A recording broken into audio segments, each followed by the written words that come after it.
Oh, hey, okay, all right, yeah, there we are. You can see me now. Good. So, I couldn't see myself there for a second, but it's all good now. Look, today, Mr. Robinson, American History 2, I'm going over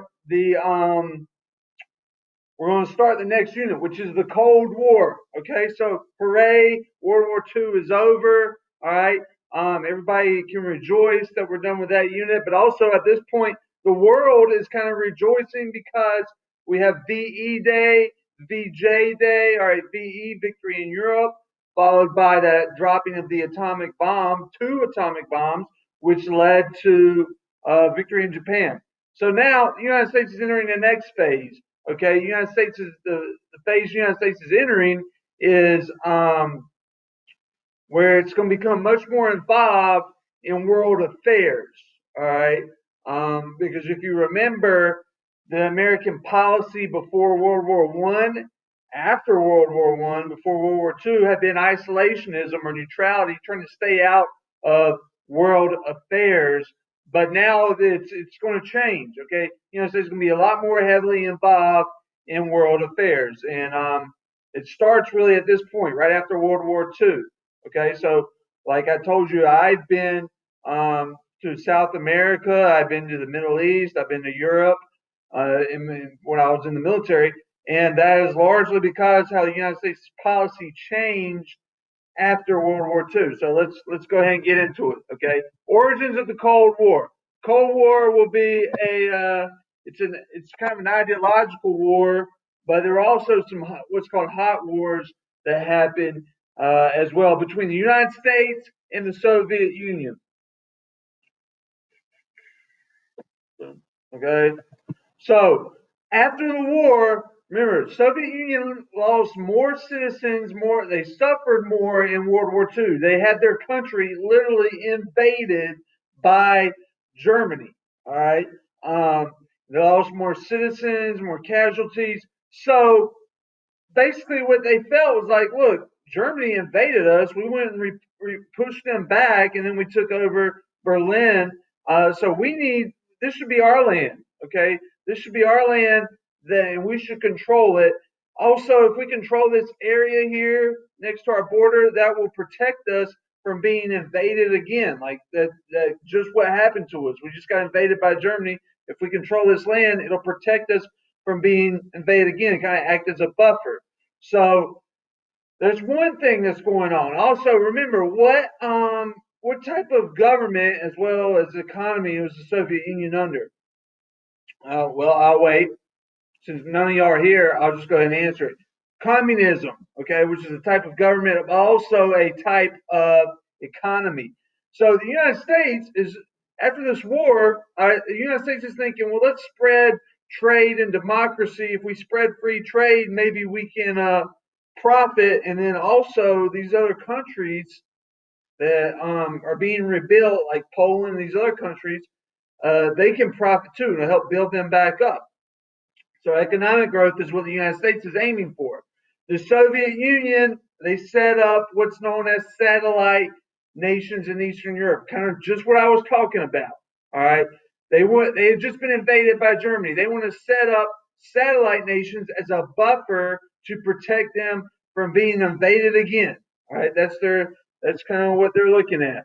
The United States. So the things the United States does that kind of at the beginning of this Cold War.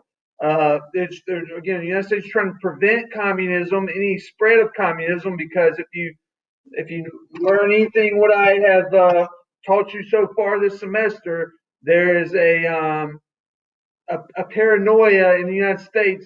There was then, there still is now, to some extent, of communism or communist policies. So the United States is trying to prevent any extension of communism. So they set up what's known as, and you can come in if you want to.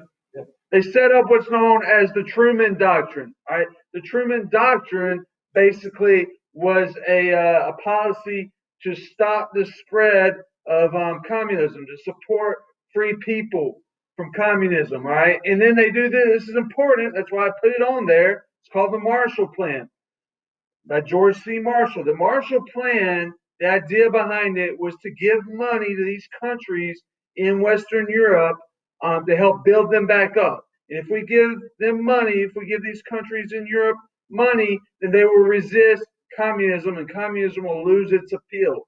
That was the idea behind the Marshall Plan. So what the United States did was they invested millions of dollars in Western Europe.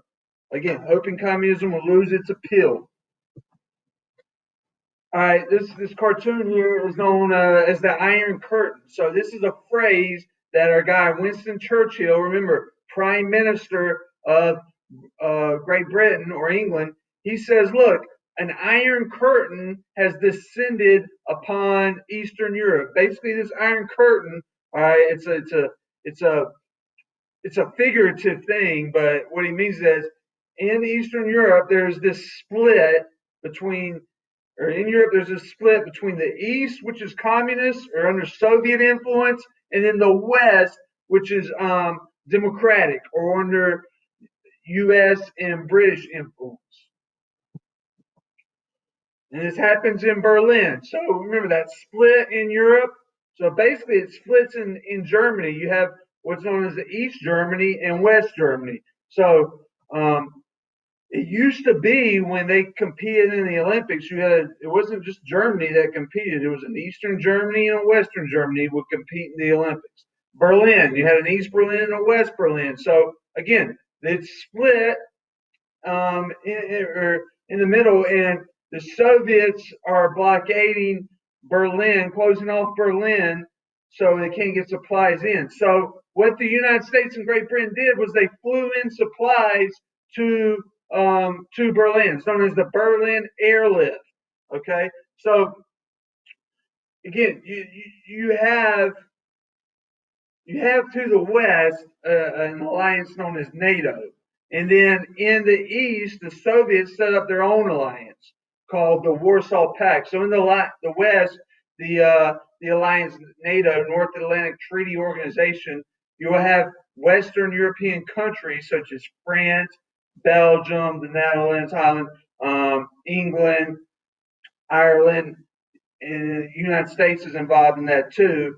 But then in the east part of Europe, the Soviets have their Warsaw Pact. So like East Germany, Poland, Czechoslovakia, Hungary, all these, Bosnia, all these are involved in the Warsaw Pact. So basically you have a splitting again.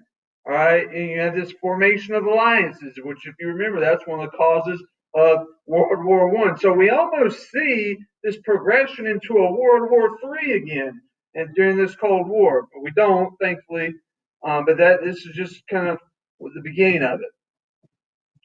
So there's a picture of the alliances there. So right here in the east, right, the red, the Warsaw Pact states.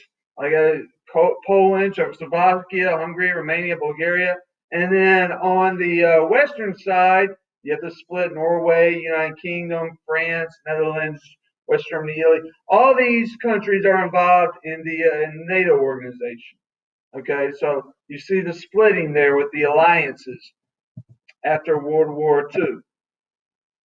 All right, so I'm going to go through a couple more slides. So not only is it happening in Europe, okay, is this Cold War happening in Europe, it is also happening in the Far East, okay? So where it says Cold War heats up, these are what's known as hot wars. And that's an actual proxy wars. It's an actual war.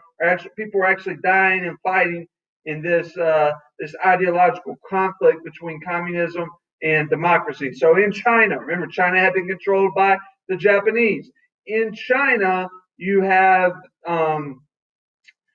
the communist regime by Mao Zedong, and he's trying to take over China from Chiang Kai-shek, who was their leader, but right after the Japanese were kicked out. And the United States supported Chiang Kai-shek. They sent him $2 billion worth of military supplies. Well, he lost. Mao Zedong took over China, and China became a communist country. Chiang Kai-shek, he fled to Taiwan, started his own regime or country there. So, but this is an example. This Chinese Civil War is an example of what's called a hot war in the Cold War. Okay, this is a real war. People are shooting, killing, and dying over this ideological conflict. Obviously, the United States is fighting against. We're not fighting against. We're supporting the side that's against communism, whereas Russia is supporting the communist side. Korea happens as well.